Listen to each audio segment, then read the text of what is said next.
I don't want to be. And I'm streaming. Do I want to be?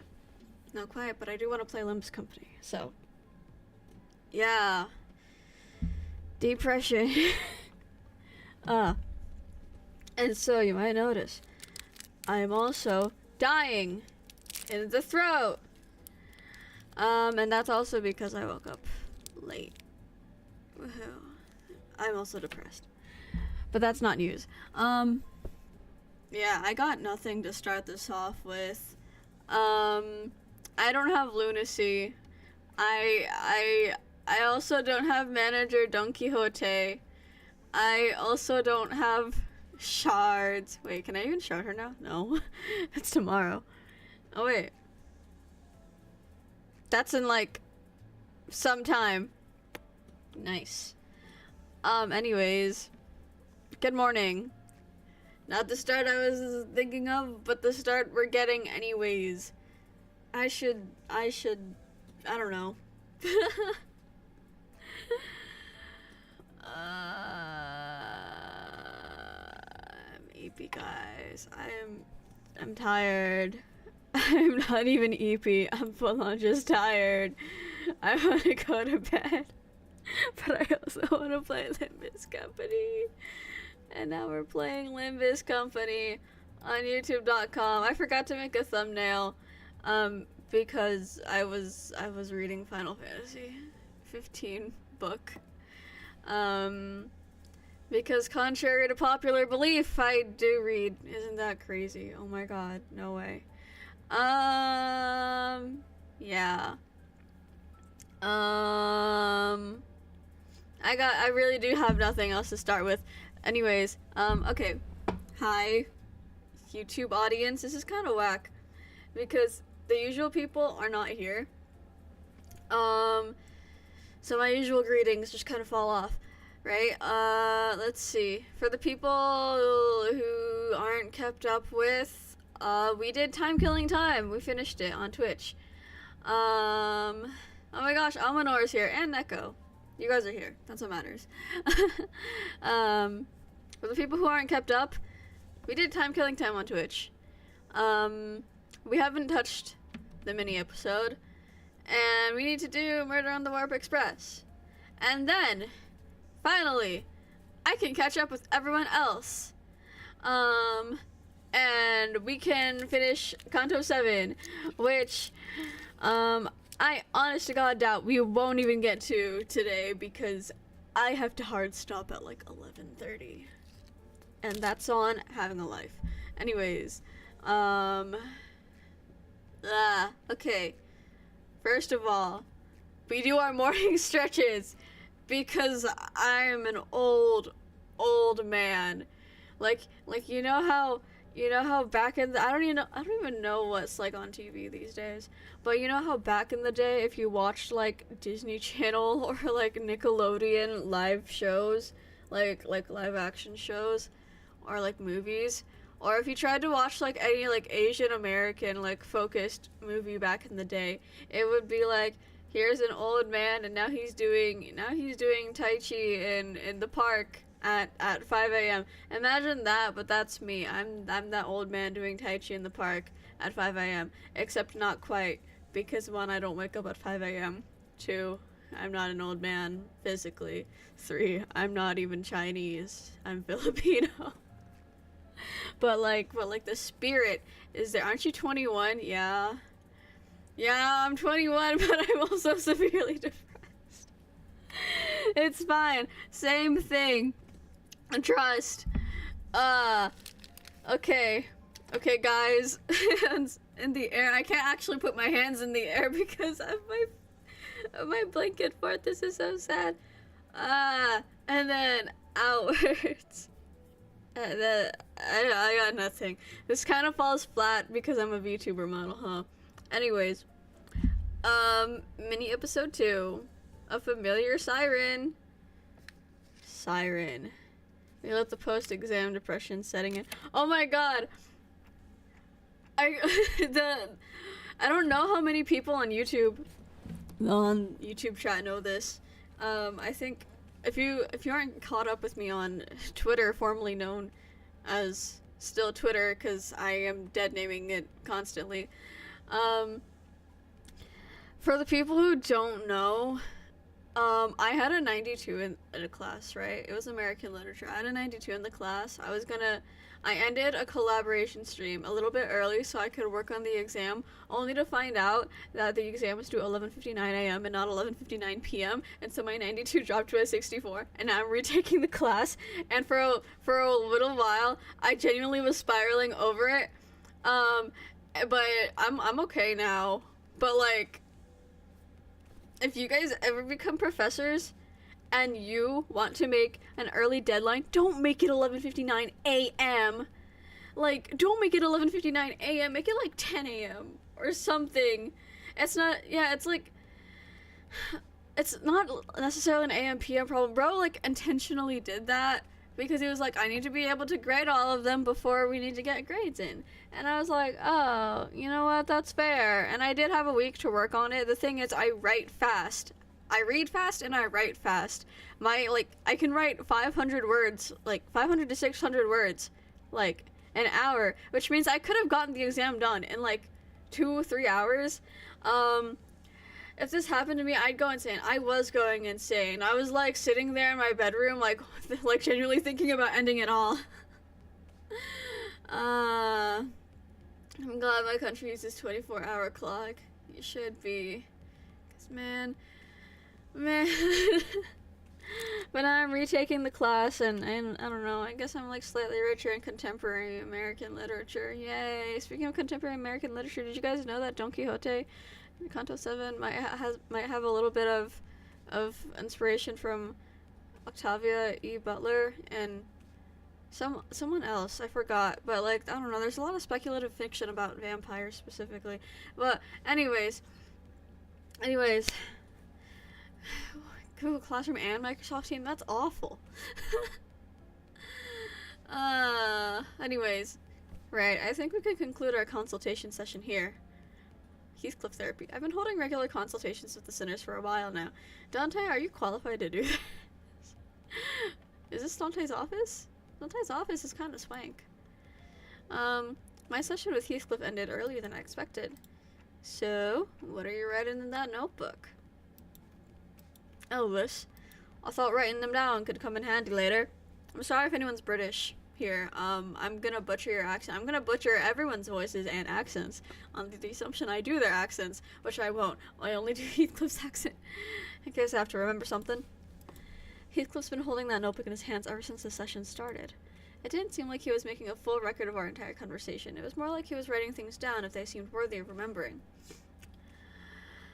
See, this is kind of funny. Like, you mean we have therapy sessions but Dante's not writing things down? The client is? Okay. Are you writing about Catherine? Won't deny that that's a part of it. His expression becomes inscrutably complex upon hearing her name. He breathes in a lungful of air and lets out a deep sigh. Dante's memory spans less than a year. I don't think they're qualified for anything. Yeah, that's fair. That's fair. I'm gonna leave. I have this feeling of impending doom. Fair. Bye. Check on your deadlines. Check on your deadlines. I also have a library book due in like 3 days, which I need to like find the time to actually go to the library. Oops. And my library book, I mean, it's just MHA manga that I've had checked out for like 8 months. He smiles awkwardly before sliding his notebook across the desk in my location. Direction, not location, what? I take a quick glance at the pages. Its contents are as disorganized and chaotic as his handwriting. Skipped over. But I also noticed that several of those disorganized notes are records of his memories with Catherine, scribbled next to notes of significant moments in our journey. Records of memories he doesn't want to lose. Well, it ain't nothing important. Right, if we're done here, I'm off. Heathcliff takes the notebook and leaves the room. I catch a glimpse of his bitter expression as he steps through the doorway. It isn't long before Roger practically bursts through the door. Hey, saw Heathcliff leaving the room just now and thought it was my turn. That was a pretty quick meeting, huh? Yeah, we didn't really talk about much. I don't know what's gotten into him lately. He's been so tame. Well, I'm not complaining. Why don't you take a seat, Roja? Roja hummed cheerfully as she sat down. She really didn't seem too different from her usual self. Our consultations usually consisted of some minor chit-chat and watching her munch on some snacks, but... Hey, so I think there's something we have to talk about today. Yeah? Ooh, you're so serious today. What's up? Do you remember what you asked me when we were dealing with the case of time-killing time, Rodia? I don't know, what'd I say? A lot. Rodia carefully looks away, her fingers fiddling with the snacks prepared for these consultations. I'm starting to grow uncertain whether this is a good time to bring this up when she's still so obviously evasive about it. I really don't want the mood to get as frosty as it did during the investigation. But this overly chipper, chatty attitude is just a bandage haphazardly pulled over a scar that still hurts, isn't it? I sit there, looking at Rodia and her fabricated smile. I have to ask. Yeah, this is exactly what these consultations are for. What better time to do this than now? Haha, time. Lick your face. I'm talking about the time you asked me about Sonia. About what would have happened if you... The alarm had to choose this precise moment, when I finally gathered enough courage to bring this up. To go off. Dang. Dante noise. Wait, that was... I reflexively get to my feet at the blaring alarm. A few seconds later, I hear someone tapping on the bus PA system. And not long after that, a brief bop plays from the speaker installed in my room. Testing. Announcing from the driver's seat. All units taking R&R on the bus must assemble in the hallway ASAP. I repeat, all units taking R&R on the bus. Driver's seat. Charon's seat. Stop pulling on me. I am in the process of relaying a very important announcement. Stop getting in the way between Charon and Miffy. Virgilius' deep sigh was the last thing we heard from the bus PA system before Charon and Otis's brief squabble came to an abrupt end. My, and you back to our thingy? That's when the alarm usually means, right? Let's see. I'm gonna guess that this one's for a refraction railway. Not a fan of those railways. They're so exhausting. Roger grumbles for a moment before rising from her seat. Kinda seems like she's trying to smoothly maneuver away from answering my question. What you standing around for, Dante? Come on, aren't you gonna see what's going on? Yeah, I'm coming. I leave my empty consultation notes behind and follow Roji out to the hallway. Out to a very crowded hallway. The murmur rises and rises. The sinners are each sharing their ideas as to what this alarm might be for. It's got to be the fraction railway this time, right? Yep, line 4, most likely. This is gonna suck, isn't it? Attention! The executive manager has arrived. Ahem. I've assembled your forces already in a timely manner. Thanks. Welcome, Dante. I heard the radio. Is it a refraction railway this time? Yes, the 4th line of the refraction railway to be exact. Hey, I think they're getting used to this. My favorite Goofy Goo. Oh my god, hi 53! What's up? We out here. We're doing the mini episode. And I'm slowly waking up. Slowly. I've been awake for about 20 minutes. WTHAWGI. What does that mean? Whoa, 'tis a hearkening at... When the hell? It appears that she is requesting information pertinent to our schedule regarding our entry to the railway. Was that actually... Okay, wait. When the hell are we going in? Whoa, 'tis a hearkening... Okay. I appreciate her. I appreciate Donkey's attempt. To be exact, I think she's asking, when the hell are we going in? Oh, we could have just waited for the translation. Ryoshu, who had been listening with a knitted brow as each sinner hazarded their guesses, appeared to have finally found peace. St. Clair was right on the money. Hey, at least Gregory and Yusong got half of that right too. The bus alarms weren't the only things growing increasingly familiar to us. The sinners were really getting to know one another as well. Well, let's go check it out right now. Then I shall open the gates. The doors open with a creak, and a bright blue light fills my vision. Ooh, pretty. We got the comedy tragedy masks out here. Shout out to my girl Otis. She can't stay for long, but currently at work. You take care, have fun. Have fun at work. Don't die. Ah. The blue ambiance almost seems to drop the temperature of the entire room. Another railway line, completely different from line 3 and its orange hue. Manager Esquire, behold! These curtains, these masks, I say, visions of party lay before us, forsooth. Masks. I followed Don Quixote, who had run off on her own again, with my eyes. It was as she said. The walls were lined with various masks, each wearing different expressions. I wonder if this has something to do with the theme of enemies we're about to meet here. Who? He, thee, hither, one and all here is a woman, her appearance spitting image of Lady Otis. What? There was urgency in her voice. I quickly ran to where Don Quixote was with the other sinners in tow. And there she was, an exact copy of Otis standing before us. She has an evil aura behind her. She was about to go JoJo mode, bro. I hope this isn't anything serious. Whoa, she wasn't kidding. I hope this isn't a lure left behind by an abnormality or something like that. Oi, how about we don't tempt fate, lad? But she's quiet, unlike Otis, and shrouded in a weird shadow. Whoa, look, here's one that looks just like me. Honglu stood next to a humanoid shape that mimicked every mood he made. When he raised his hands, the shape raised its hands. When he closed his eyes, the shape closed its eyes. Right, almost like a shadow with the darkness in its mimicry. Mimicry? Mimicry? Wait, that looks like one of Honglu's identities. I noticed 3 more humanoid shadows standing nearby. What on earth is going on? We'd be much better off if they were some byproduct of an abnormality. However, if they are clones, we must move swiftly to exterminate them, Executive Manager. I request that you immediately order us to prepare for battle. Give me a sec. I'll ask Faust first if... No, you must make a judgment call at this instant. If they are indeed clones, then the head will... This isn't the first time she's asked to make a decision like this, but she's never been this serious or adamant about it before. Yusong noticed the tension and quickly stepped in between the two of us. Miss Faust, would you kindly share what you know of this phenomenon? Yes, this entity is not a clone. Therefore, even if a week were to pass, the head will not mobilize. Faust nodded sagely, as though she had just learned something new, before looking my direction. Right. Bruh. Not the Love Nikki notification. Oops, sorry guys. I need to actually open Love Nikki specifically. It deleted all my progress from when I was 15, and I'm really sad about it. So now I need to like restart the game from the very beginning. My Infinity Nikki account's really good though. Yeah. Anyways, right, she probably wants me to explain what this is. I quickly blurted out the first thing that came to my mind. That one feels like a picatulum. I wasn't completely sure, but that's the feeling I've so grown used to sensing whenever we encounter the picatula. A picatulum. It's blindly mimicking whatever Honglu is doing. I'm not sure if it has much or anything in the way of consciousness or ego. It doesn't look like a one-to-one copy of him either. Please calm yourself, Miss Otis. It appears that aught has unnerved you. Otis bows, embarrassment apparent, but her head cleared with relief. My deepest apologies, Executive Manager. I should not have acted in such an unsightly manner before you. Clearly, I still have a lot to learn about the Sinners. Every instance of these moments seems to unveil something new. I was trying to get a better read on Otis's expression when Heathcliff suddenly asked a question out loud.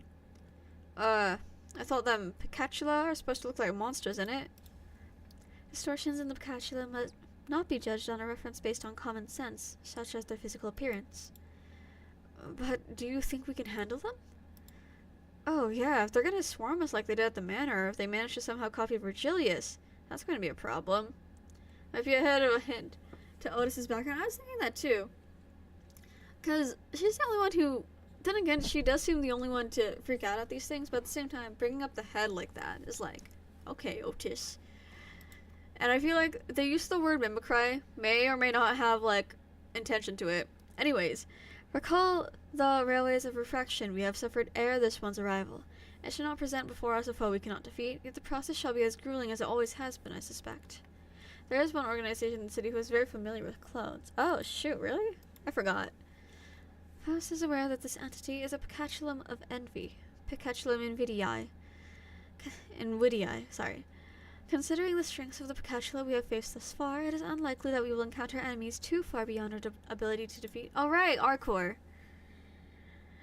And their funky little battle royale. The lack of precise tiered labeling system means that it is difficult for one to make a subjective judgment.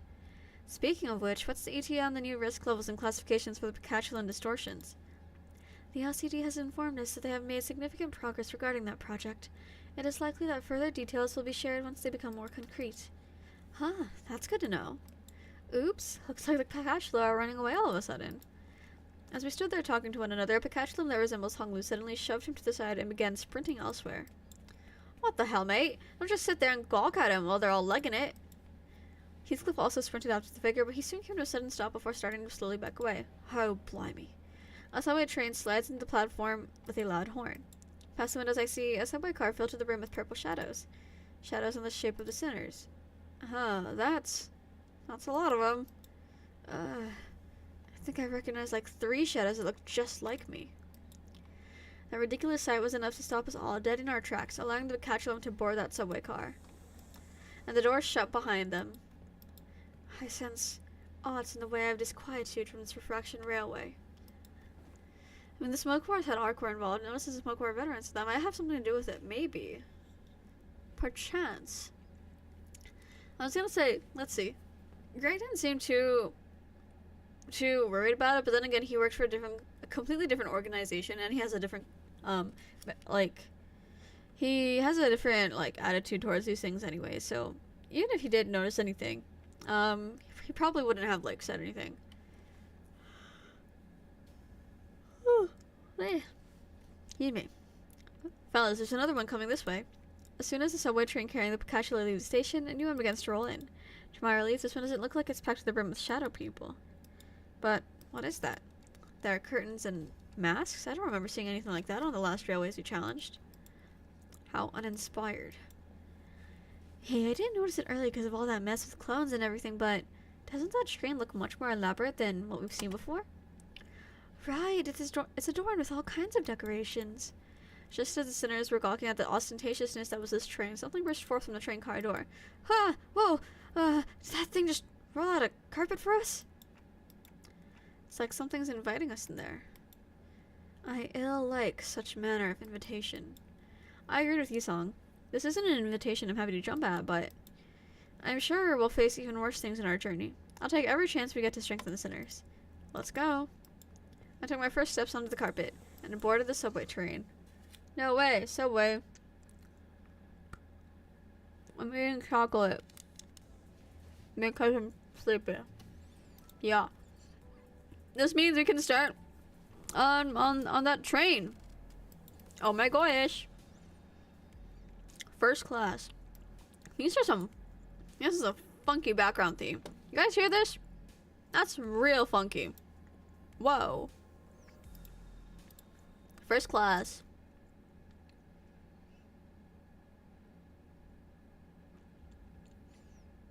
Alright, how did this happen? First, we boarded the warp train to get to our next destination, P-Core. Got into our fancy first class flash freeze hibernation capsules, and we were supposed to arrive at P-Core after a quick blink of an eye, but...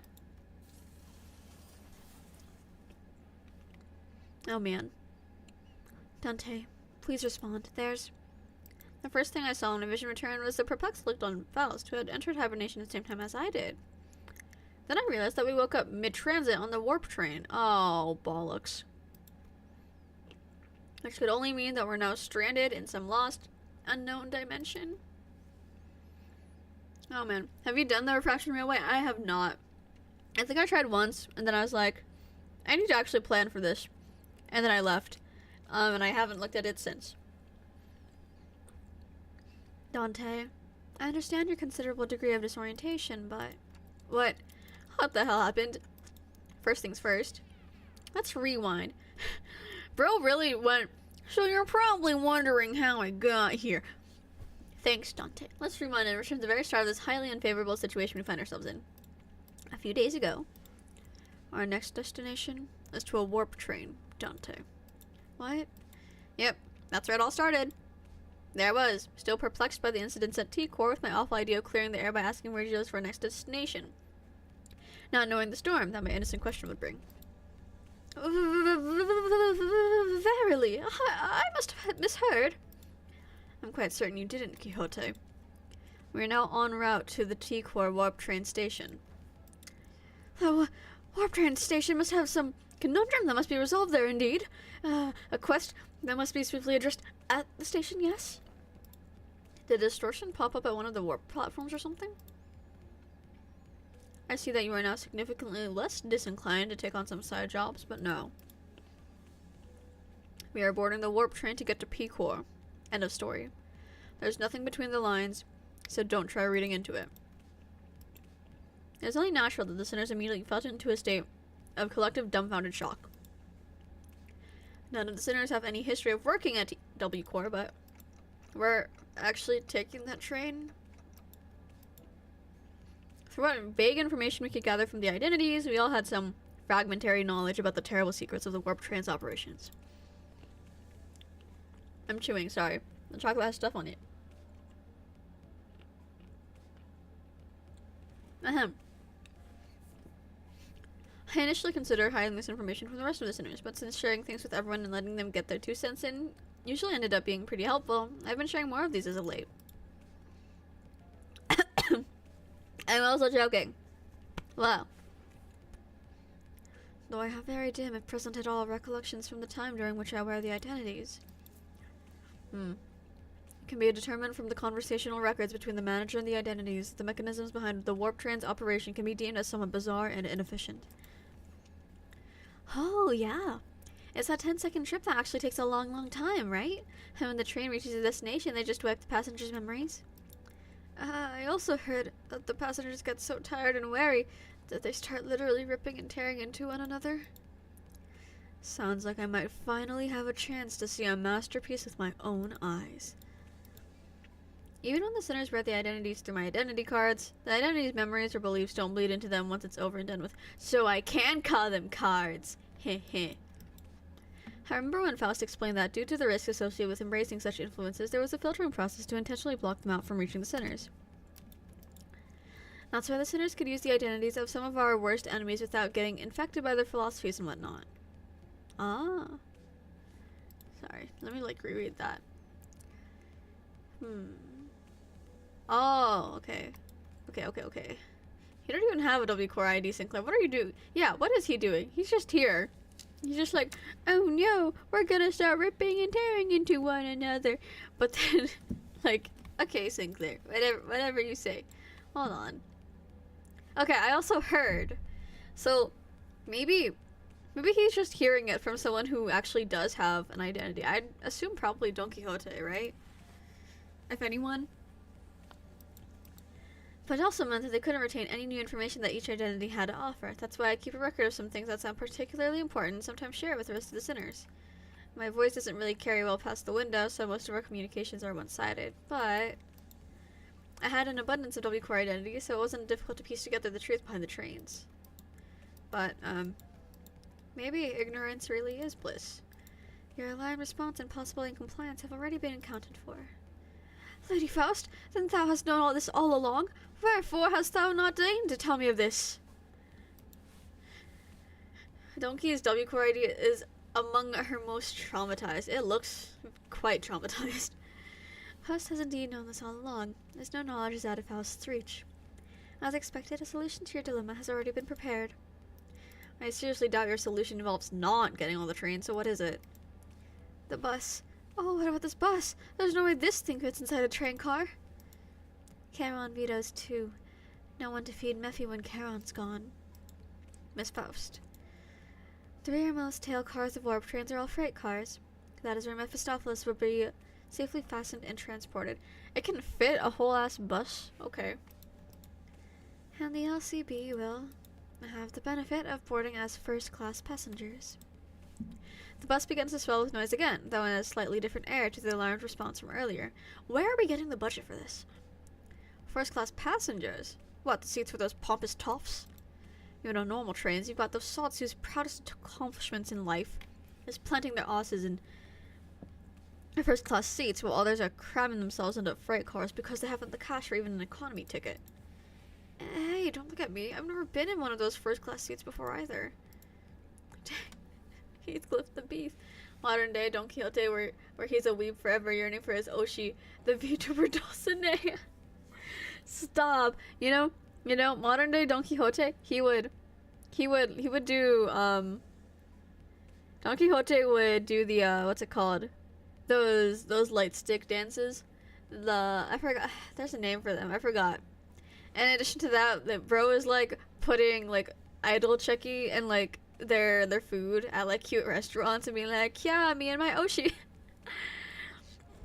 Anyways, isn't the ticket for a single first class seat as expensive as 3-4 months salary of a first year wing employee? Can our budget really handle getting a ticket for all of us? The company's budget is not a subject that warrants your concern. I heard first class passengers get some cool bonus stuff like personalized private capsules or something, don't they? He is accompanied by his reluctant friend, Chosan. I know what you're doing there.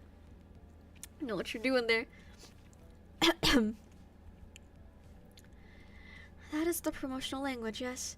They are flash-freeze hibernation capsules, to be precise.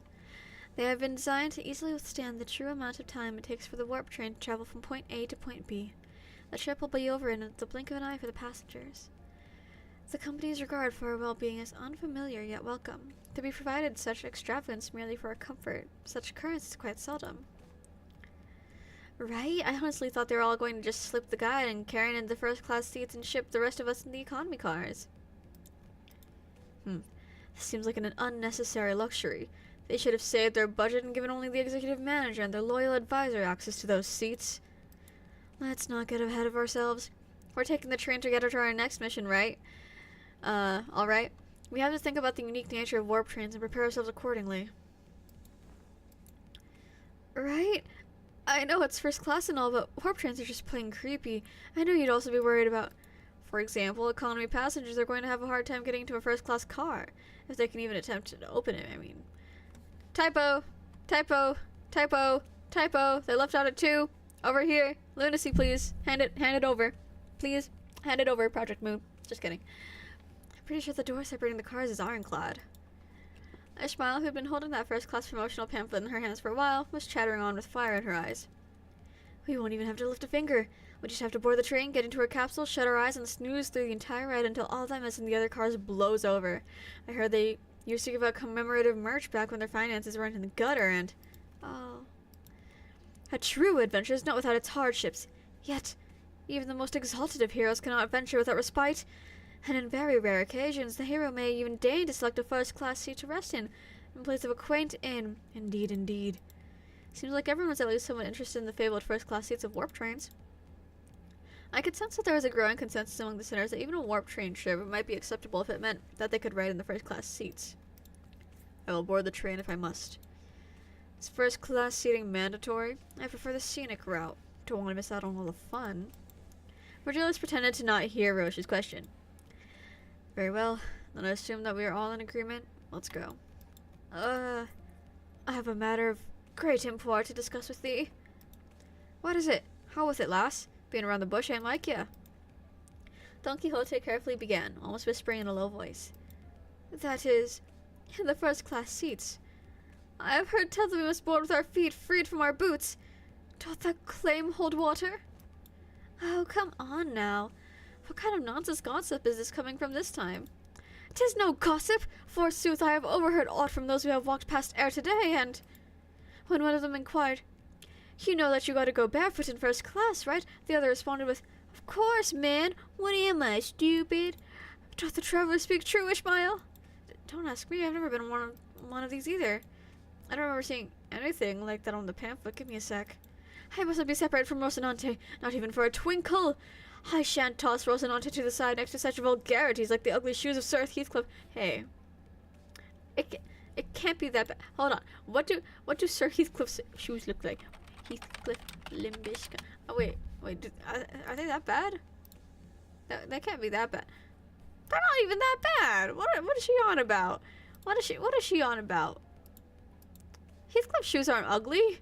They're just plain loafers. Bruh. I don't know if anyone has freaking ugly shoes up in here, because I don't know what their feet look like, because I'm a normal person.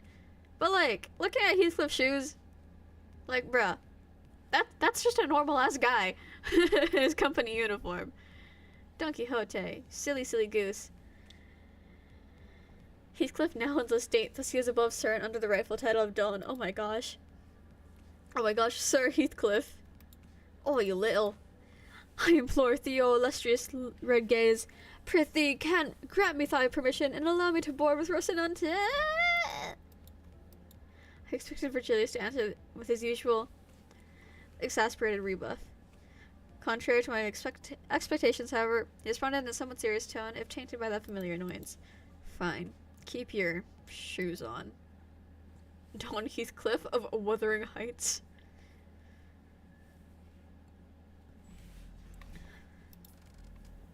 .5 the Northern Fixer. Ooh.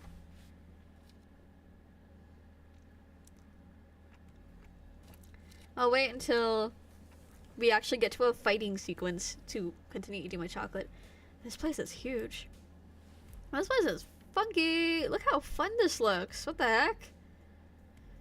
Swear. This is literally the layout of a train station. I had to research for a project about, like, a hypothetical adaptation of a book. What the heck? This is pretty. The background music is also fire.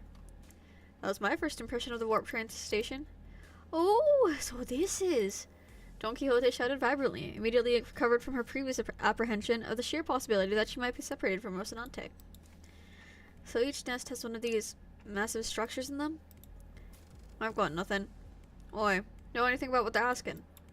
Heathcliff asked, gesturing toward Merceau with his chin. Every warp train station has been built with a general design philosophy that draws from their respective nest architectural idiosyncrasies. It can also be said that many critics in relevant fields praise the warp train stations as one of the many cultural cornerstones of the city. Ooh. Ooh. Speaking of background music, could you put it up a bit? I've got you, bro. Let's see. I might have to do that on, like, OBS itself. Let's see. I don't know if that makes it any louder. Let's... Is this good? I raised it up by, like, 5 decibels. I don't know if that's gonna do much, but it did make it louder. Okay, cool. Confirm. I have no idea what happened, but Heathcliff started treating Merceau like a walking encyclopedia from time to time. Merceau! Young Merceau! Young Merceau? How old is he? How old are you? How old is he? How old are you? Though, is that passenger over yonder one from the west? Incorrect. Oh my goodness gracious. Merceau. Merceau. Incorrect. Leather-based clothing, metal armor are predominant fashion trends often visible in the outfits of the Western population, while the individual's cloth-based style is something ubiquitously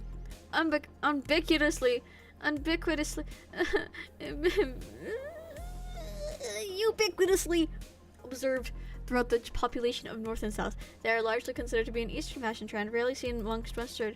Prithee, slow thyself, for I must make a record of thy lectures. What wisdom dost thou have to impart regarding the fashion of the Northern region? I have once espied in a magazine. I can't read today. Oh my goodness gracious. That they are garbed in puffy, loose-fitting outfits. Understandably so, given the colder climate of the region. An opportunity for a first-hand observation stands before you. Whoa! Ah! I'm choking again. 3 seconds of screaming duet. One of utter fascination, the other of unmitigated frustration. What the shit? You nearly blew out my eardrums. You're the one to talk. Dude, I've got an audible frequency range expansion implant in my eardrums. Holy shit, man. Now get the hell out of my way. You're blocking the walkway like a ragtag band of hicks who's never even seen a warp train before. Okay, jeez. Okay, man. Okay, man. I get it. Damn, man, I take the train all the way here for an expedition only to lose my target. Now these assholes are trying to blow my eardrums. Great, just great. I love this. Guys, is that obvious that we've never been on a warp train before? And the round trip ticket fee came straight out of my damn pocket. Whoa, watch out, big fella. Someone might get seriously hurt if you keep swinging those 4 arms around. Each holding a weapon to boot. Prithee, wilt thou stand still for but a moment to satisfy a few inquiries of mine regarding thy outfit? Ooh, yes, yes. Stand in absolute stillness for 5 minutes and I... Seriously? The fixer, with a particularly impressive set of prosthetic arms, spent a few minutes venting several of his numerous grievances at us before storming off to a different platform. Huh, indeed. 'Tis grand, the city of sundry odd personalities. Pretty sure he was thinking the same thing. I guess there really are a lot of people in the city with full body as prosthetics. Oh, Sinclair. That's when Virgilius slowly walked up to our group. Well then, I'll rendezvous at the destination. Uh-huh? Wilt the illustrious Red Gaze not ride alongside us? W Corps policy demands that fixers bestowed with the color title must board a train specifically prepared for them instead. That's a really... They have a rule for that? That's kind of whack. Whew, are you like riding the first class plus or something? That's a color fixer for you, I guess. Special treatment from the wings no matter where he goes. Karen wants to go back to Mephi. Mephi will be lonely. I've told you before, Charon, 3 separate times actually, each time I bought you one of those candies, that people aren't allowed aboard the freight cars. Then, Miss Faust? Yes. Virgilius, after exchanging a knowing look and a nod with Faust, escorted the particularly peeved Charon away. Dante, let us proceed this way. We followed Faust's guidance to the entrance of our train car. Damn. Whoa. Hey, our colors are starting to come back. Ooh. Ooh. Hey, these must be the fabled complimentary food and drink of the first class seats. Heck yeah, of course. Quality stuff like these gotta be included with that insane pricing. The general response to this room was a surprise at the rows upon rows of expensive-looking, sizable capsules. Flash freeze hibernation, huh? I guess it literally freezes our bodies in a flash? Faust, are these flash freeze hibernation devices safe? What I want to know, okay. If anyone knows the answer to this, please do enlighten me. If anyone knows if they just like actually elaborate this, also please enlighten me so we can just like get to the part. What's the point of having like all these like super high quality first class things if they're just gonna be asleep for most of the ride? Is it just like a class thing? Just be like, look, you have so much money, you get like complimentary food and drink and merch and personalization and customization, even they're gonna be asleep. Prestige. Okay, that's a class thing. Okay, that would explain it.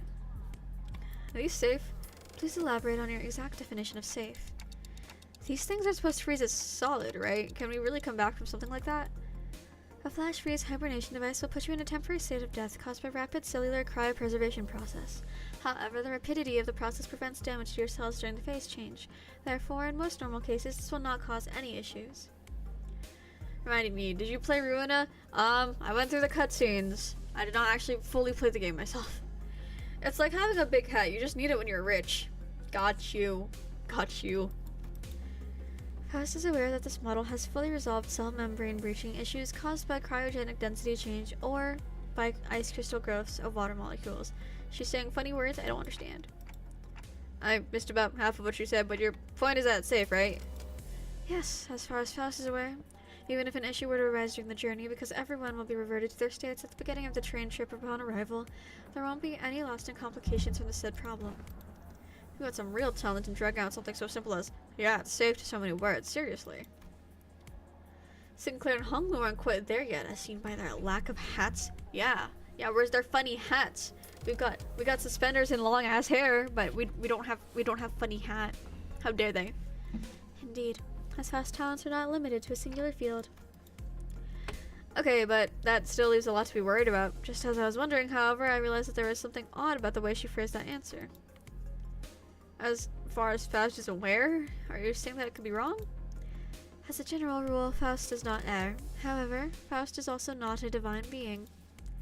There's certain information in the world that Faust is yet to have access to. Therefore, while Faust may speak the facts, what is said may not always align with the truth. Another typo.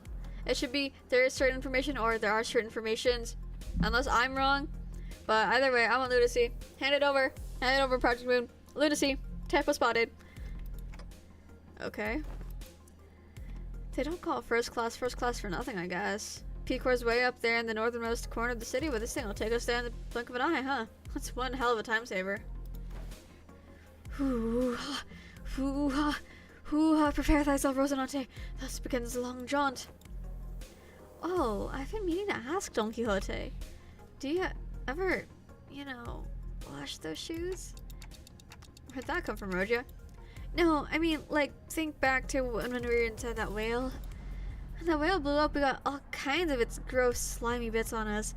They were on our clothes, our shoes, everything. Yeah. And you remember how much we had to scrub to get that bloody, fishy, fleshy gunk out of our clothes? This really isn't something I want to revisit, but yeah. Right? And you also remember how Don Quixote never took her shoes off once through that whole ordeal? Okay, I guess they do look a bit filthy. I ask thee, dear compatriots, hast thou ever witnessed an errant knight who leaves the side of their beloved steed? Can't say I've ever witnessed a knight before, though. Then thou shalt know, starting now. Behold it, hearken to it, and remember it well. They don't spare us even a moment of quiet, do they? Oh, have you been on one of these, Otis? I have been treated to premium VIP suites of similar grandiosity back when. This is nothing to fuss over. Otis, who was sitting there and shaking her legs, suddenly asked Faust a question. Hey, you're confident that no accidents ever occurred on one of these first-class cars, yes? Oh, man. In order to prevent cases of unnecessary anxiety and misgivings among the sinners, the history of accidents that has occurred aboard warp trains will not be shared. Oh, so basically, yes, there have been accidents. Wait, what the? Beep. Oh, I think we're leaving soon. This is for warp train PW612, bound for P-Core. Boarding period is ending soon. The sinners, who are either leisurely enjoying their complimentary snacks or taking a look around their first-class car, suddenly became a lot busier. Then let us hurry and enter our capsules before it's too late. Oh no, why isn't this? The other sinners made it into their capsules no problem, but I felt like I was the only one who's fumbling. Is it anxiety, Dante? I think so. Initiating warp in 10 minutes. Allow me to assist you. Stand as though you were leaning back, and Faust expertly guided me into the capsules as though she had done something like this before. Then press the button inside the capsules that close the hatch. Ooh. Ooh. Okay, who is who? That looks like Yisong. That looks like Don Quixote. That's Honglu. Ryoshu? Faust. She really did strike a pose. That's so funny of her. That's so silly. Look at her. 1, 2, 3, 5, and then we can't see this side. Excuse me. Do not worry too much. Puppeteer. He'll meet again in but a moment, Dante. I thought I heard a brief sigh, but the hatch shut tightly before I could ask her anything. Initiating warp. Please confirm that your seatbelts are firmly fastened. The last thing I saw before my capsule began to fill with gas was Faust climbing into her own capsule opposite of mine. I had no idea then what she really meant by, we will meet again in but a moment. Dante, you must break up. Dante. Well, one thing I knew for sure was an inconceivable situation has occurred. Ah, freakity frack. That something had seriously gone wrong. Hi, Rena. I want to say hi before ducking out to avoid spoilers. Elevator. Hi! I think we're literally on the same like section, aren't we? Didn't you just finish time killing time? That's kind of funny. Anyways, hi! I hope your stream goes well. Whee! Hehe. Faust. Honglu. What is Honglu's hair length? Okay. Disappearing pass. Injure. Now I'm still in the dungeon. Ah, okay, sick. We're here already? Wow, I guess that wasn't an exaggeration at all. It all really happened in the blink of an eye. As always, Faust was giving me her usual look, which was a complete lack of any emotive expression. Mid to back length at least. So like some of the ideas make it look like it's like full on, like to his hips. Like I'm thinking it's got to be like waist length, aroundish, but I don't know, perspective. Which I suppose is why I didn't immediately register that something had gone awry. No, you're not yet at our destination. When I finally came to, and after I had some time to digest the odd reply, I looked up at her face once again. And realized that her expression was more antsy than usual. Oopsie. Excuse me. By microscopically minuscule degree. So, this train is still running? Yes. Then, where are we? I believe we are currently stranded in an unidentified dimension. Coordinates unknown. I took a reflexive deep breath from the sheer horror of the numerous implications stuffed into that dryly delivered sentence. When that passed, the first thing that struck my mind was that we were about to suffer the very thing that we were so worried about. I see. But I soon found myself calming down. Yeah, this had to be a part of Faust's plan. She probably saw this coming from a mile away. I'm sure she's about to proudly tell me every little detail of her plan that will help us out of the situation. But this is all just a part of the plan, right, Faust? That was an unusually long silence from Faust. You are half correct, yet half incorrect. With that, Faust left me to flounder in the chaotic stream of vaguely terrifying information as she began stopping by each capsule to wake the sinners. Yeah, it looks like it's around like beneath his shoulder blades maybe in this picture. Whew, we're here already, man. It really happened in the blink of an... No. Whew, what's this? We're here already for real? It really happened in the blink of an... No. Oh, we're here already. I guess I really was writing over nothing. No. Oh, no.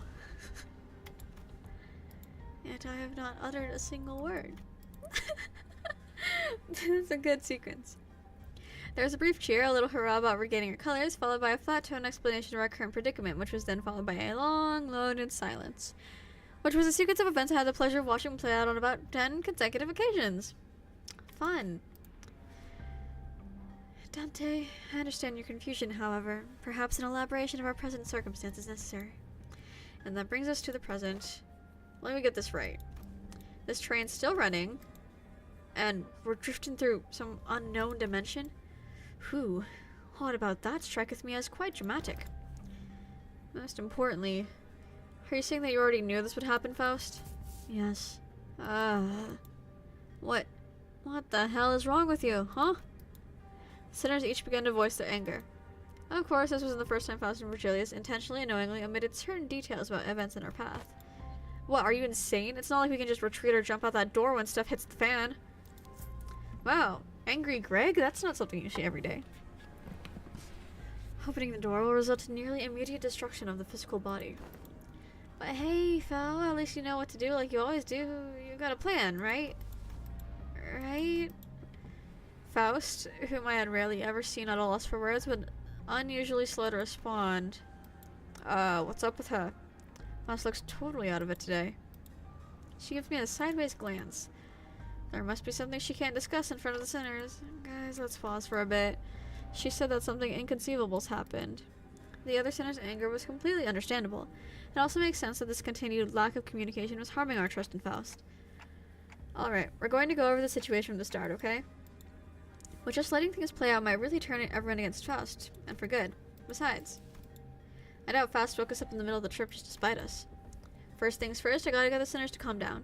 Then I'll ask Faust to tell us what happened. If there's a problem, we'll figure it out and deal with it as we move along. Tell us what's going on, Faust. All of it. And in a way that we can all understand. Let's hear our route first. Is that okay with you guys? If you say so, I'll go along with it. Fine. I suppose this is my rag. I rarely ever did anything. Thank you. Then, after some time, the gist of Faust's explanation was as follows. The cause of this issue, as always, involved a certain contract and a unilateral decision from the higher-ups of Limbus Company. W Corps caught wind of Limbus Company's recent distortion contract management promotions, and decided to contract us to deal with a mysterious repeated series of incidents suspected to have been caused by distortion, after multiple failed attempts to resolve it on their own, of course. The distortions themselves likely did not pose a problem for W Corps. Based on the available information, it can be determined that they would have all been neutralized as soon as the train arrived, and any transformed passengers would have been reverted to their human forms. Okay. But the real issue was that the passengers were disappearing. Passengers spirited away? Alas, such is an impossibility aboard these trains, is it not? That is the question for which we must discover the precise cause and effect for. Did W Corps share anything to get us started? That appears to be the most prominent cause of this misunderstanding. She explained that W Corps refused to share anything about the trains because they were concerned about maintaining the secrets of their singularity. Maybe that's exactly why they sought out an upstart business like Limbus Company to deal with this, now that I think about it. We wouldn't even know where to start if we didn't have access to the information that the identicards had to offer. Faust produced what appeared to be a key card with W Corps logo on it before continuing with her explanations. However, we were given this master key card that can open and close the hibernation capsules at will. We may return to our respective capsules as soon as the contract is fulfilled and safely complete the rest of the journey as we had planned from the beginning. These bloody wings! Every single one of them has been an absolute barbie. I think it's a bit unkind of them to ask us to finish the puzzle without all the important pieces. At least at T-Corps, their chief executive director tagged along us as our assistant, not to mention kindly explaining so many new things to us. It sounds like Miss Faust was stuck between a rock and a hard place herself. Some sinners grew more receptive after our explanations, albeit with a sigh. I would have appreciated it if you at least gave us a hint. Yeah, I understand where you're coming from, but it's not like there's someone out there monitoring your every move and every word, right? That is... But not everyone was willing to let this go without saying their piece. Next time, I will take your inputs into account. At least, and that's everything I can do for her. It's an undeniable truth that Faust has disappointed the sinners with what she's done. But she is Faust, after all. I'm sure she has backup plans to get us out of this situation. So what's next on our agenda? Yeah, what's done is done, right? Besides, it's not like we gotta rot away for thousands of years inside this metal box. That is something I must first discuss with Dante. Discuss? But discussing things with other people is very unlike Faust. What are we discussing, Faust? We must converse in a lower volume, Dante. Why are we whispering? Her secretive attitude only exacerbated my already battered sense of safety. My connection to Gesellschaft, Faust, has been severed. I'm sorry, what? I cannot access Faust's knowledge at the moment. I guess I really was right to be anxious. Girl, what does that mean? What do you mean you can't access Faust's knowledge? You're not Faust? You ain't Faust? Oh, fighting. Okay, so blunt and purple. Blunt and or pull. You're blunt, you're blunt. You're orpal. You're purple, you're purple. You're blunt. I'll take these guys, just in case. Yes! Win rate gaming! We're so back! What do you mean you can't? I mean it in the most literal sense. My access to Faust's input information, which has always been readily available, is completely severed. Oh, what if everything about the situation is something you don't have access to yet, like you said last time? One cannot completely dismiss that possibility, but even that is uncertain. Every answer Faust has given me was always full of confidence and methodical expertise. I don't think she's ever said a sentence that was this full of speculation and doubt. Then, Faust, you are... Yes, at this moment I am limited to operating only with my knowledge. Oh, goodness gracious. I cannot discern the cause of this disconnection. More than enough precautions have likely been taken in case of interdimensional travel, but perhaps Faust did not take into account on occasion in which we may have to access an unidentified dimension such as this.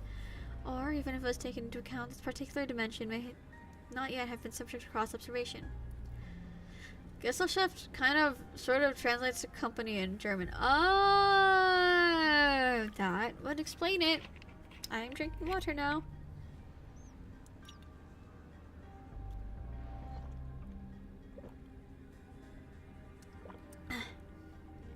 Okay. Will I be able to speak properly? Who knows?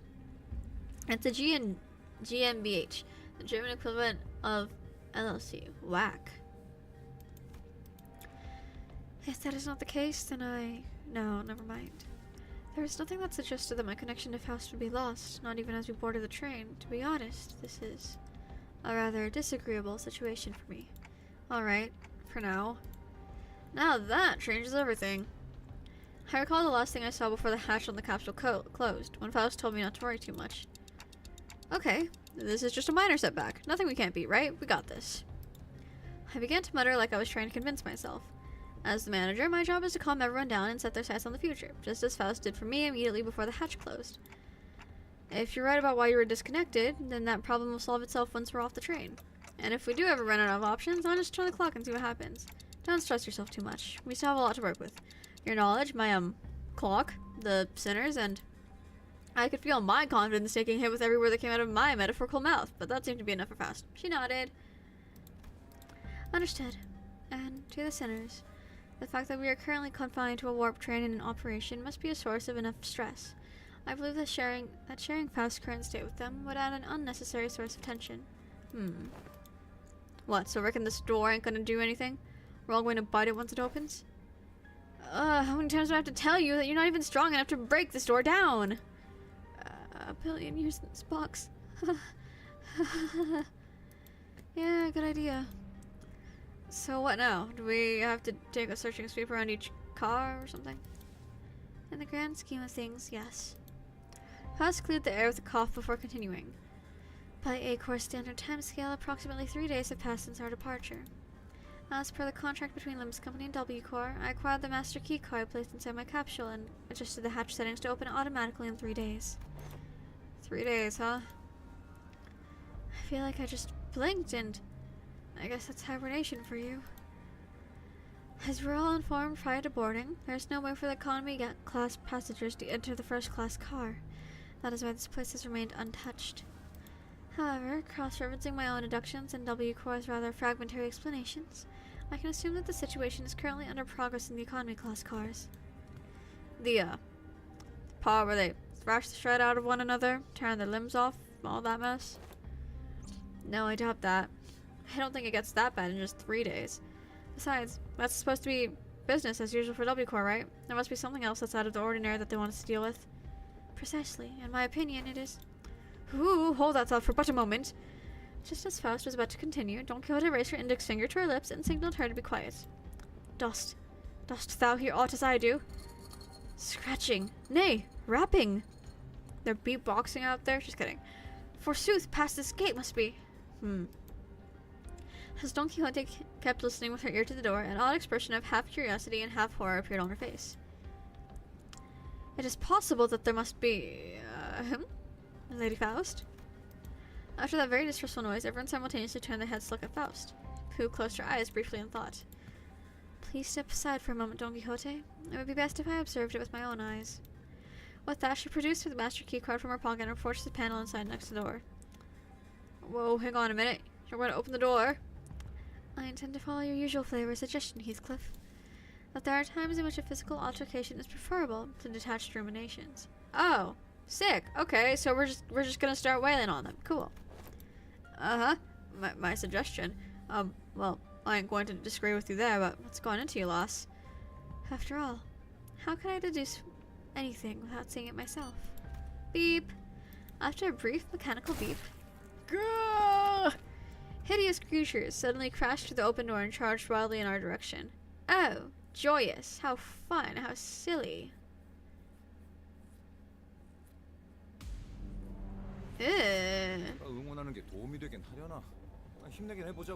Has it already started? Blood bag passenger. All the same? They look like it. So bleed, bleed, bleed, bleed, bleed, bleed, bleed. Okay. It's win rate time! Yeah! Non-focused encounter!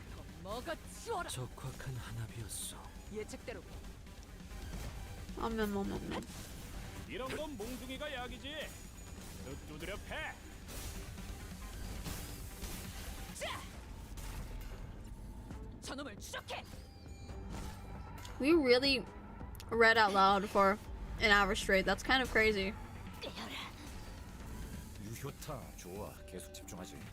Anyone staggered? No, but you do have funny aura. Gain offense level and defense level equal to the value. Herm. I don't like that. Win rate.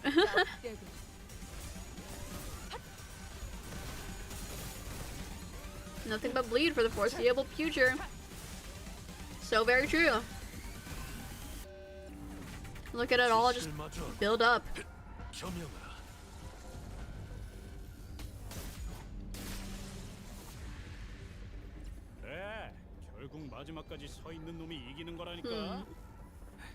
Stag there. The other one stood no chance. Trust.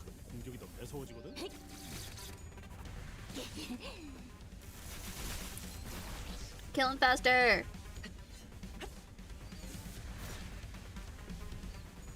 Bonk. Bonk. Bonk. Bonk. That was fast. Like, surprisingly fast.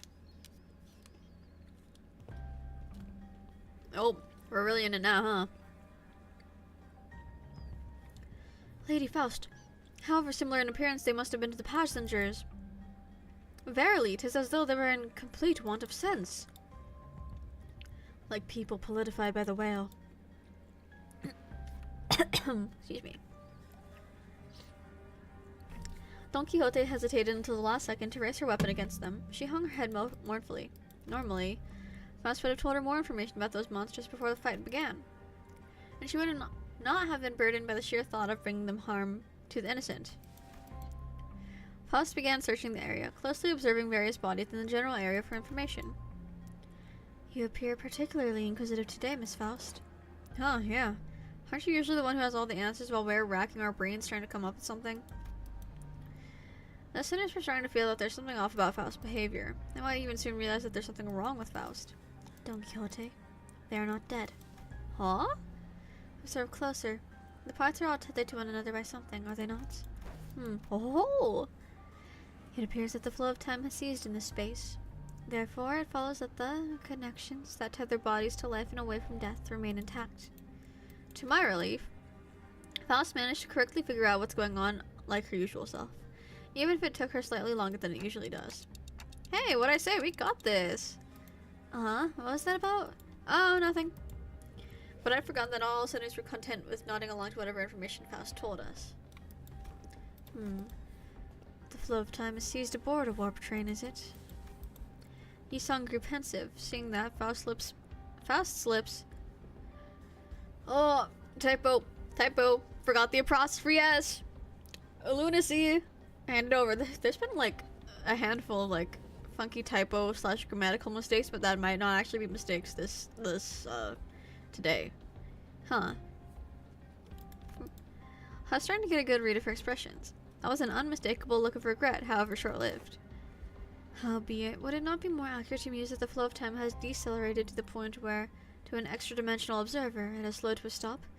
What is your perspective regarding this situation? Yes, that is a most rational suggestion, Yi-sung. Did Miss Faust just get something wrong? Oh, Yi-sung sure is a time expert, right? Can you summarize it in easier language now that we're talking about it anyway? Gladly, if you would allow me. Yi-sung began to elaborate with gentle enthusiasm. That was close. To speak in brevity, it can be said that death is not an element aboard this train. And can you maybe speak in a little less brevity? To elaborate. Verily, this one's heart beats still. Don Quixote lowers her head and listens closely to what appeared to be a dismembered torso, chest with relief. Their state is akin to an unassembled jigsaw puzzle, merely immobilized and separated. Though their corpus has been sundered, the concept of death is at a state of, for all intents and purposes, eternal delay aboard this train, existence and continuance in moratorium. First, they are to be tethered upon the thinnest yet tenacious thread of life. I ill understood what hath been said here, yet they are not dead all the same, If their severed parts are all connected, then it can be said that no matter how entangled their bodies become, it is not impossible to eventually gather their parts together to form a single passenger. Thus, naturally, we can determine how and why the profession W Core cleanup agent has come to be. I see. Because someone will have to categorize and reconstruct these puzzles once the journey is over. It's really baffling to me that a job like that even exists. Ever seen a wing that wasn't baffling in every sense of that word? Still, I guess that means that as long as the train arrives at the station, they'll all be put back together like nothing happened. From what I learned through the W Core identities, their main job was to gather chunks of flesh together to bring them back to their original shapes before they boarded the trains. It's a lot more visceral when I have to look at it in person. Phew. That is quite the auspicious news among ill tidings indeed. It soon clicked in me what Faust was, though with some awkward effort, trying to do as I watched Don Quixote say with relief. Maybe Faust was trying to cheer Don Quixote up in her own way. The other Faust would not find it even necessary to do something like that. Dante. What's up? Oh, time to whisper, right? Indeed. I intend to collect further intelligence. Well, if there's anything I can tell you... Faust cast a dark gaze towards the chunks of flesh. Her gaze remained fixed upon them as she whispered. Are they distortions or abnormalities? Oh, yeah. I actually wanted to ask you about that. They weren't humans, that's for sure. From them, I felt the same sensation I felt from monsters. Something inexplicable. An unclear sensation or an aura. I felt this somewhere before, I'm sure of it, but I couldn't quite pinpoint the source of this, thing. One thing I do know for sure is that this sensation was not the same feeling I got from abnormalities, distortions, or even the Picatula. Now, if I had to lean one way or the other, I'd say they're closer to distortions. I'm sorry, I don't think they're either of those. Is it difficult to be certain at the moment? Again, I'm not sure how I can explain this, but they're very, very similar to distortions, but also different. If you had to ask, then I'm gonna guess Faust doesn't know. Faust may know, but I, at this moment, have no way of knowing. I feel like I should apologize for that. There is no need, Dante. While the information you have provided me is rather ambiguous, it has helped me to do something of worth. And collecting intelligence myself and creating deductions based on sparse information is quite... She paused, holding a bloody, slimy chunk of flesh in her hands. Did she just smile to herself with gore in her hands? Phew. Finally, the awakening has begun. Cool. Okay, Ryoshi, whatever you say, girl.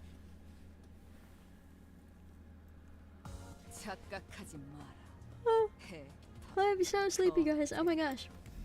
And there's so much multi-crack office. We're a third through.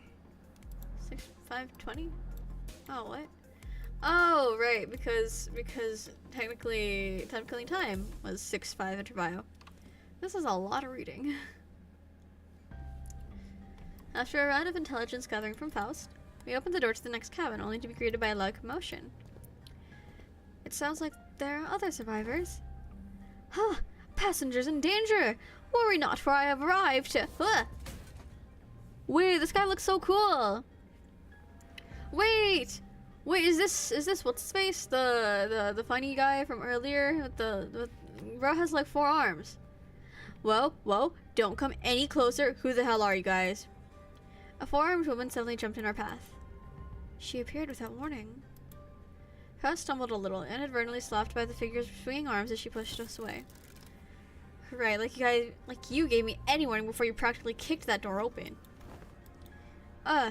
What'd you? Man moving that huge sword out of our faces, it's a bit threatening.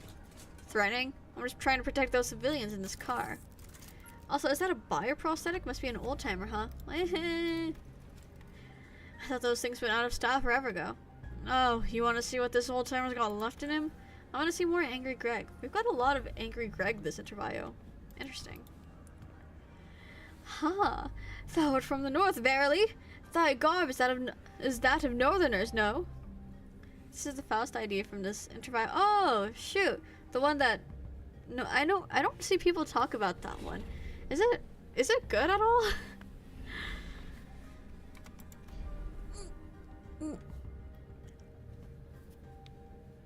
Hey. Yawning and stretching. Okay. This really ain't the time, lass. It's very good. Oh, nice. Anyways, it looks like we're in the same mess here. Make way for us, yeah? She seemed to be sizing us up for a moment. Nah, how do I trust you? Got any proof that you ain't bitten? I'm not gonna let all my effort protecting this place go to waste. Bitten? What bloody hell are you talking about? Weird. You look completely lost. If you're in one of the economy cars, I'm sure you've seen... Hold on. Are y'all from the first class car? Yeah, we just woke up from our capsules. But none of you look very... I mean, aren't first class seats supposed to be... Well, why didn't you say from the get-go? Name's Sasha, multi-crack office rep. With that, she lowered her weapons and allowed us to pass. They really improved the background style from Ruina, huh? It's a lot more defined. It's very cool looking, I must say. Though it's also a bit more finicky than most charge IDs. It rolls a 32 on her S3 and deals 200 damage on the last coin of the S2. So yeah, it's pretty good. Oh yeah, that sounds pretty good. Have you not left this car for the duration of the ride, Sasha? No, I haven't. We walked over to T-Core after picking up one of their contracts, but... Jeez, can you believe that this train broke down? Shit, is it even broken? I'm not feeling hungry or sleepy at all. This thing's some shady bullshit if you ask me. You can feel all that even in a prosthetic body? Man, how can I live without my favorite hobby, drifting into a sweet nap after a pleasant meal? So I made sure to get high quality parts for him so I can still feel hungry and sleepy. Real, actually. Hasn't something else of note also occurred? You bet your ass did something else of note go down. How distracting. Is it hard for you to speak without being so hyper? Or at least stop swinging your arms around like that. Can't do that, friend. I broke all my prosthetic arms in a fight, so I'm calibrating a new set. Gotta keep swinging him if I want to sync up the other parts anytime soon. Anywho, I don't know what the hell's going on, but people started turning into some weird monsters all of a sudden. I guess even though she's northern, I guess she's getting this accent. Haven't got a goddamn clue as to who they are. Don't seem like they can understand us either. Good thing my train car didn't have a lot of those monsters. I just chopped up monsters that were to pieces and hauled civilians to this vacant car. Sob. 3201 red colors, 3202 red colors. You have decided to protect them, despite the potential risk they may transform as well. But of course, it is expected duty of any valorous fixer to stand guard in the front lines against evil to protect the weak. I've been keeping a close eye on him for the last 3 days, and so far, 0 transformations. Go past this car and you'll see what the hell on earth really means. Those monsters are constantly trying to claw their way to the front of the train, so if you ask me, I'd wager that some shit went down there on one of the train cars in the back and spread like wildfire till it reached here. I see.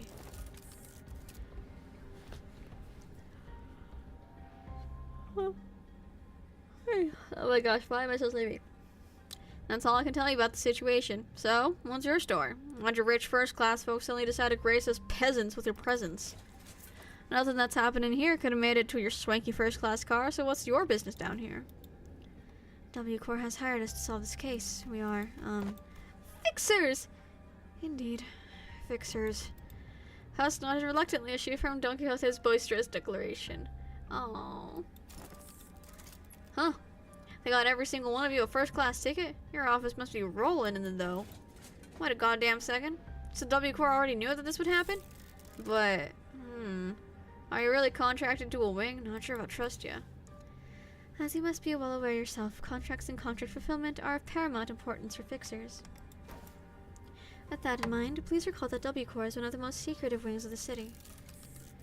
Ah, a non-disclosure agreement, huh? Makes sense. I wouldn't want to deal with those oofy boys either. Anyways, I'm still gonna have to ask for proof that you're actually contracted by W Corps. This is the master key card given to us by W Corps. I believe that it can open most doors aboard this train. Faust produced a master key card from her pocket. I'm guessing there isn't any other way for us to prove that we're actually contracted by W Corps. A key card. So use this to open the path between the first class and the economy class car. Let's see. W Corps logo. Whoa, nice materials. Looks like you're telling the truth. Alright, I won't pry. Not like there's any cash in it for me either. So, I guess you gotta go all the way down there for your job, huh? Yes. The fixer finally got out of her way. Then, with one of her free hands, pointed towards the opposite door. Well, it's funeral, ladies and gents. Or victory lap if you guys are really that good. Lots of luck to you all. I think thee for thy words of courage, Fixer Sasha. I shall trust thee with protection of this fortress. Prithee, protect the innocents in my stead. Big Sis, are you a fixer? Oh wait, she actually gets a sprite. What the freak is going on around me? Anyways. Big Sis, are you a fixer? Are you going to save us from the monsters in the cars behind us? Oh? You are not much taller than her. Just as we were about to reach the other end of the car, a little passenger pulled on Don Quixote's coattails. Hi, forsooth. Whoa, are you a famous fixer? Forsooth once again. Thou mayest know me as a profoundly illustrious fixer. Whoa, I want to be a fixer too, just like you. Don't pester the lady. I'm sorry, she's my daughter, and mwahaha, worry not thyself. 'Tis no bother at all. Thou must dream of becoming a fixer thyself, little squire. That is a pretty tall child. Okay, yeah, I'll give it to the child. Like, okay, yeah, she's pretty tall. It's pretty tall. It's not Don Quixote's fault. She's tiny. It is fortunate that someone like yourself is aboard the train. Your presence ensured that child's survival. What you talking about all of a sudden? Come on, no need to keep up appearances between people in the same line of work. I'm just here to collect some sweet emergency contract fees from each and every one of them. Are you two on something or what? I see. I don't think Don Quixote needs to hear what she just said. Didn't know you could be like that, Faust. Be like what? He knew there was no way the fixer was actually there to protect them out of pure goodwill, but you decided to go along with Don Quixote's delusions anyway. Am I right? Good move. I was getting worried about what might happen if she started acting out again. You saw the twinkle in her eyes too, right? Don Quixote's always been energetic, but she's been especially bouncy today. Eyes. Faust strode towards Sasha with a question. I have one last thing to inquire. It'll be 30k on per inquiry. That's quite an unsound decision to make for someone who claims to be in the same line of work as us. Have you considered the possibility that Once our contract is successfully completed, we could include references to a particularly cooperative associate office in our report to W Corps. Whoa, serious? Well then, let me hear it. Were the eyes of the monsters faced red, by any chance? Sasha paused her swing arms for a moment upon hearing that question, appearing to either be in thought or trying to recall something, then answered. I don't know. Those monsters were red all over, but is there something special about their eye color? Well, for one, my prosthetic eye's red. Passenger over there's got red eyes, and... Oh, you there. That lady with the big sword's also got red eyes. What, is someone out there paying cash for info on red eyes or something? No, well... It was a question of no significance. Faust nodded lightly in her direction, then opened the door to the next car. Ugh. Whew. Ooh. They really upped the background art since Ruina, huh? Oh my gosh. Like, this guy over here? Whoa there. It was just as we had feared. The scene that appeared before us looked like it came straight out of a... They think they're so funny. They think they're so fun. Painting of hell. They think they're so funny. Oh, Project Moon, you silly goose. Dang. That one that's like split open, that's also like good. Painting of hell. Wow.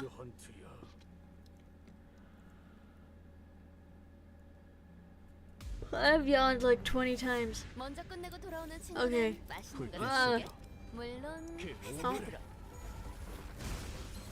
I gotta take my chocolate, guys. This is so exciting.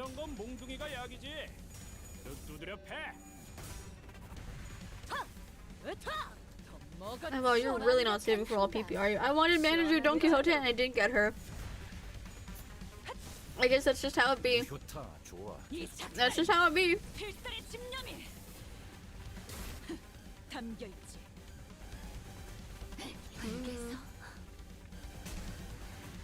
Anyways. Well, Pargus. Did or didn't? Did not. She is not in my repertoire. My Don Quixote... My Don Quixote continues to just be San Quixote. Because I did not get manager. She's forsaken me. What? It's okay. We still have like some time, right? We have like, I think the ability to shard her will open up in like a handful of days, so it's like whatever, you know? And then even if I don't end up getting, even if I end up needing shards for Walpurgis, that's fine. I'll probably be further along in the battle pass, right? Hopefully. Wow. That's pretty fast. Good for us. That's like really fast, actually. Oh shoot. Are you doing your weekly mirror dungeons? It opens up tomorrow, actually. Yeah, it opens up tomorrow. Korean time. So I think like 9 p.m. So like 9 p.m. where I live. Yeah, because I'm in Pacific Standard. So yeah, for me it should be opening in like 12 hours full on. Actually, for everyone it opens up in 12 hours, not just me, bro. It's a global server. Anyway, yeah. When it comes to weekly mirror dungeons, I've been doing them more than I have been, if that means anything. So I should be getting more along, like further along in the battle pass soon, hopefully. Under the assumption I actually open the game, but Painting of Hell 2, Electric Boogaloo. Loink. Oh no, our current average level is 43. Whatever will we do? We win rate. Win rate can't hurt you, it can only help you. Remember guys, win rate.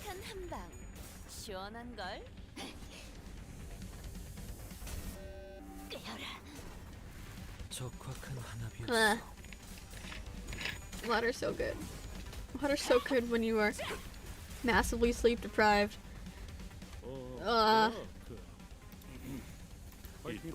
We did it. 10:08 a.m. We out here for a whole hour already. Yeah.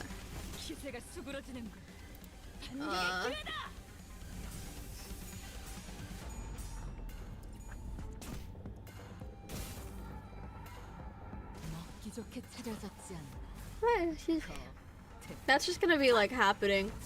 I'm just gonna be like yawning every 5 minutes. I'm a tired old man apparently. Oh. Cracking my back. Bonk. Bonk. Don't hurt him now, Sinclair. Okay. Bonk. Bonk. Bonk. Oh, there's another wave. Why? Because why wouldn't there be another wave?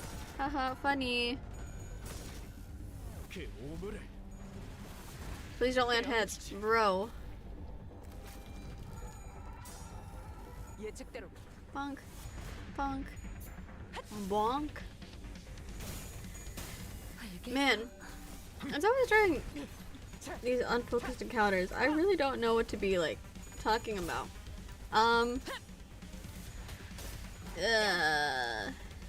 Exams. Let's see.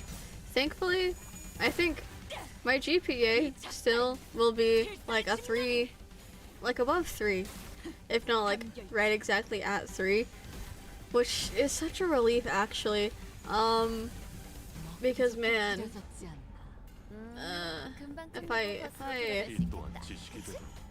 if it dipped below a 3, I would not be here. I would be dead and dying, and all because of one class. One class. This entire semester I was like, oh man, whatever will I do? I have 3 B's, and then the 3 B's went to 3 B's, 2 A's, and a freaking D.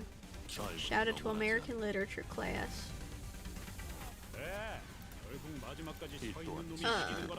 Bonk, bonk.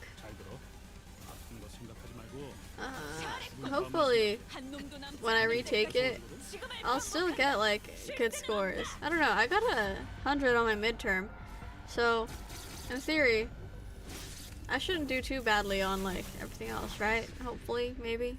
Meh. Yay!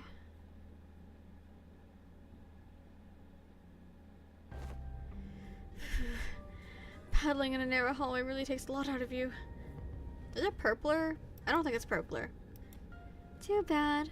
Making big movements when there's not a lot of room to move around and takes more energy than you might think. Especially for people like us who use longer weapons. These enemies weren't much harder than the ones we'd fought earlier, but it was inevitable that the sheer number would eventually wear down the sinners. What are these things, Faust? Yeah, I've been wondering that too. Why are you so tight-lipped all of a sudden? Those entities are? Those entities are? What do you think those entities are? Huh? Didn't I just ask you the same question? Oh no, are you giving us a chance to come up with our own answers first? Oh. Of course, Faust did not confirm nor deny his question, but Sinclair is perfectly capable of interpreting her silence in his own fashion. If you want to test manager John, I am pretty sure I have you on my friends list. I am the guy with the did you enjoy sweet juvenile skill? I think I'll be okay with like not using her, just because I don't want to be super spoilered. Like, just yet. Like, even if I did get her, she probably would have just rotted away in my ID list until I finished Kanto 7. There were some things I learned after fighting them, I think. These monsters aren't mad at us, nor do they want to attack us because we're an obstacle. That's not why they're attacking us. Quite. It is apparent that they hunger for aught, charging at anyone and anything in a desperate quest of it. Right. That's strange, though. I thought hunger or thirst wasn't a thing aboard these trains. It could be determined from the entity's attack patterns that their offensives were not based on rational thought. The source of this behavior can only be traced back to primal aggressiveness. Yes, and was there anything else? Anything else? Oh yeah, I think they all had red eyes. Their bodies wreathed in blankets of red. I smelled blood, so that's likely what they're made of. Then it must be that the red was congealed. Nay, crystallized blood. Thank you, all. Your input has all been very helpful. It's my turn to start whispering. What did you learn from that? We are in luck, Dante. I have read upon this subject as a tangent while perusing information regarding our next information, moments before we boarded the train. And while that will be a useful element in resolving the situation, the sinners have also been a very good source of intelligence when it came to categorizing and identifying important evidence from the available sea of information. Your advice is correct, Dante. You mean, you know what to do to blow this case wide open? Nothing can be said with absolute certainty at the moment. However, this will be a good place for us to start. With that, Faust turned around and faced the rest of the sinners. I will now present before you a solution to this predicament. Huh? Is there something else we gotta do other than beating the crap out of whatever's in our way? That will not change, no. However, what I am about to share will give you a better understanding of the purpose behind W Corps' contract and provide us with a possible means of finding the method by which we may complete it. It is very likely that the entity behind the incidents on this train, and by extension every incident of the same nature that has occurred in previous warp train trips, is a blood fiend. Ayo! Terminology drop? Ayo! Blood fiend? Like, what's her name? Elena? Wasn't she just crazy? Wasn't she actually just like not a blood fiend and just like crazy? Blood fiends. Blood fiends. Blood fiends. Wait, a blood fiend? What's a blood fiend? A blood fiend? What in the name of wings is that? Oh. Oh. Oh, Don Quixote. Uh-huh. You of all people haven't heard of blood fiends? Thought you were our team expert on obscure lore. Verily, I have not once heard mention of these blood fiends. Perchance I have let a magazine article slip from my memory. Don Quixote furrowed her brows, genuinely lost. It was though the very word sounded alien to her. Hold on. Ow. Okay. That was a good back crack. I thought they were just monsters in the stories to scare the children at night. They're supposed to be afraid of garlic and sunlight, right? Ooh, that sounds a bit different from what I've heard. I heard their fear of garlic and sunlight is just a rumor, and what they're really afraid of is water. I've been briefed on the existence of blood fiends in the past when I served as a commanding officer. She pretended the appearance of distortion. I think that she's referred to as one in Distortion Detective. Oh. Okay. Okay, so she is one. Okay, nice to know. And I have seen the dregs that they command. Though my memory isn't very clear, I'm quite certain that these monsters here do not resemble what I've seen. I've seen one who called themselves a blood fiend among the ranks of the fingers, but the things that blood fiend commanded weren't like these rubber textured ones. There's something off about this one. That one didn't spawn these dregs with abandon like this. But aren't you supposed to know this already? Yes. I see that some sinners have encountered blood fiends in the past. A long-winded explanation seems unnecessary. As many of you have studied thus far, the entities you faced in the train door do not appear to be blood fiends. In a sense, they are dreg-like beings that have fought to become kindreds. They are referred to as blood bags among relevant parties, according to the information I'm aware of. Kindreds. Not a terrible name. Why would anyone name someone blood bags? As it has been said prior, it is impossible for passengers to disappear aboard warp trains under normal circumstances. Though our reserve of intelligence regarding warp trains or W Corps is vast, if incomplete, we could not find a possible exception to the above rule. Within the reserve of intelligence, however, I have discovered that inserting a previously unseen variable into the equation allows for the formulation of a new hypothesis. Wait, you're saying that these blood fiends can completely erase people or passengers from existence? A more accurate descriptor would be to say that they are either dissolved or vaporized. What? Dissolved. No matter the degree of violence the passengers may indulge in, no matter how severe their wounds may be, the warp trains can revert them to their initial states at the beginning of the journey. Among several interpretations of the word violence involves cannibalization, of course. However, as the passengers' collective time itself is in moratorium for the duration of the train's operation, digestion is not a biological process that should be active. In other words, even the devoured passengers could be reconstructed. If they're merely stuffed into the digestive tract, then I suppose they could get the passengers to retrieve chewed up chunks of other passengers and piece them back together via the vein-like things connecting each individual.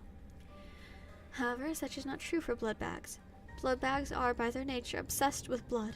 Their existence hinges on supplying themselves with the blood of their victims. And it is said that they must consume a minuscule amount of blood to maintain their forms. Wait, what? Didn't you just say that digestion is not a thing while we're on the train? If I were to continue my deductions, perhaps consumption of blood for blood fiends and blood bags is a fundamentally different process from our consumption of nutrients for energy. Oh gosh. To them, blood is a culmination, an entailment of something that forms the self, including, but not limited to, emotions, ambitions, wealth, purposes of existence. Then it must naturally follow that they can spend their blood at will, which is a process isolated from other biological processes, such as digestion. Whoa, I ain't following even half of that. You exist in moratoria of time at the present moment, Heathcliff. Yet your emotions still persist, do they not? Anger, sorrow, and joy. They continue to spark within you. Huh? Well, I suppose they are.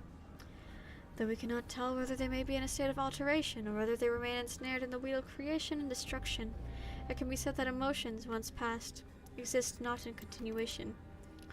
Passengers' will to live, the worth of this very existence in which they thrived, do they not all gently atrophy into non-existence even amidst the sea's time?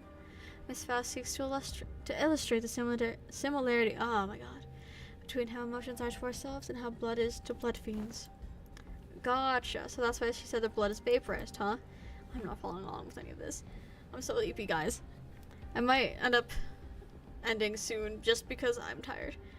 If that's the case, then the very blood that's supposed to bind these chunks of flesh together will also evaporate, which means that they can't be pieced back together.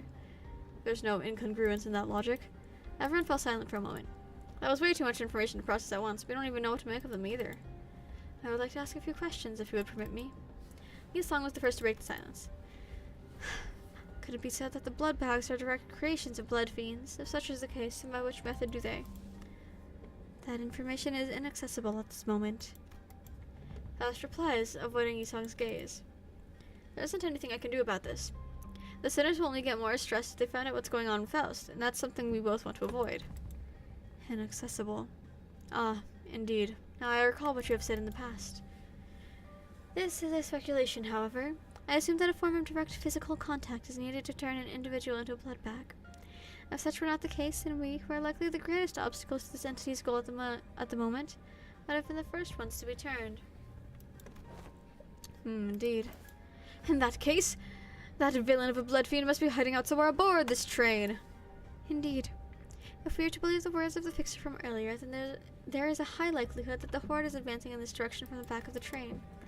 In other words, continuing down the train cars will lead us straight to the blood fiend. Very well, I shan't forsake this opportunity to bring peace to the souls of the innocent passengers who have perished by the villain's hands. Dante? It seems that Don Quixote was now invigorated. The other sinners, also seemed satisfied now that we had a clear sight of our goal. Faust, who stood amidst them, nodded in my direction. Well then, let's go. We're making the best of what's available to us at the moment. Let's move forward. For now. Or so they said. But I have been super dozing off. So after this fight, I think I'm like for real gonna end. Because it's kind of insane.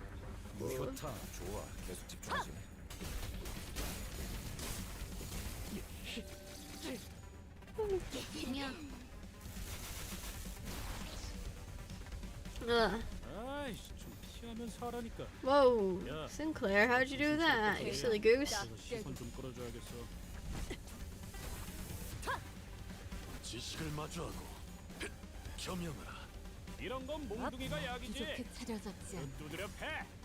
Ah. I know they're like kind of, I don't know if they're dying necessarily, but they look so cool. With like all the blood coagulated on their side like that, that's actually really sick. We'll be able to kill them all this turn. Please. I just hear an involuntary yeah, it happens. are just, nah, you know?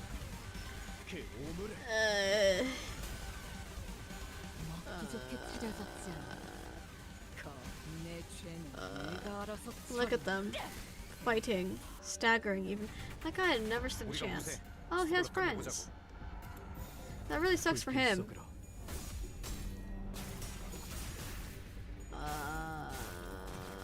Don't get hit, Marcel, you silly goose. Okay, that's one of them dead, which is kind of inconvenient because Sinclair's now in the positives. Oh no, he's back in the negatives. Watching Sinclair's sanity is what I imagine like sports enjoyers feel. I don't watch sports, but I imagine it's the same as that. I think everyone is good on sanity except him, but oh wait, no. These three are. The other one with full sanity is your issue. That's kind of funny. Some of them have hats, and some of them don't have hats. Personally, if I were a blood fiend, I'd also wear hats or blood bag. Same thing.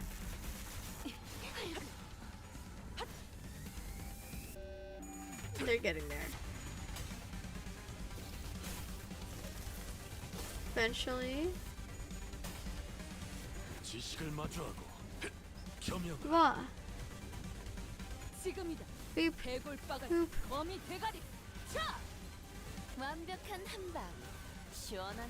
There's what, like 4 left, right? Yeah.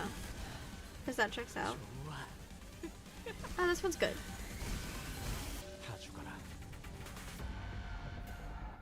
There's another one! Why? That one's dead. That one's also dead. This one never stood a chance.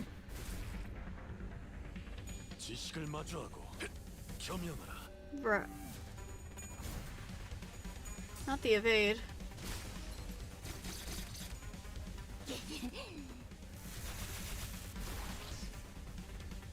Okay.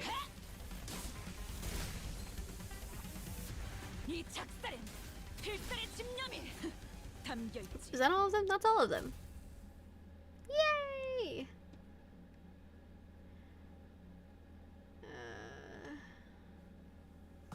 당연한 결과죠. 저는 선택받았으니까. 그렇겠죠? Okay. Okay. We made it through halfway, which is pretty good. I would have liked to continue on forwards more. Unfortunately, in case you couldn't tell, I am ridiculously sleepy and I didn't notice how sleepy I was until like that later half. Anyways, let's see. I am gonna go take a nap, and I'm also gonna make a proper thumbnail for this at some point, hopefully. I hope you guys enjoy the temporary thumbnail. I worked very hard on it. No, I didn't.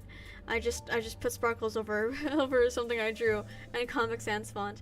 Anyways, tomorrow I'm gonna be playing Infinity Nikki. I will be making a new account specifically for YouTubing purposes, because video game. It's a really good game, guys. It's a really good game. Trust. Yeah, and then for Thursday and Friday, I don't know if I'll stream. I might not. Don't know if I have the time to. Don't know if I have the time to not. Either way, not Thursday and Friday. Friday and Saturday. Oopsie, I knew that. Ordinarily I would be collaborating with Lux on Fridays, but like I think they're doing something. So yeah.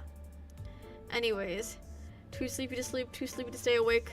The woes of humanity. Exactly. That's how it is. So I'm gonna like sit in bed and be like, bruh, why won't my body sleep now? Yeah. So yeah, tomorrow's Infinity Nikki here, and then if I do stream Friday and Saturday, because I do have things going on, it'll be on Twitch because I'm trying to spread that out and make it a little more even. Yeah. Hopefully we'll be able to get the rest of this interview done. That's the goal for Thursday or Friday or both. Yeah.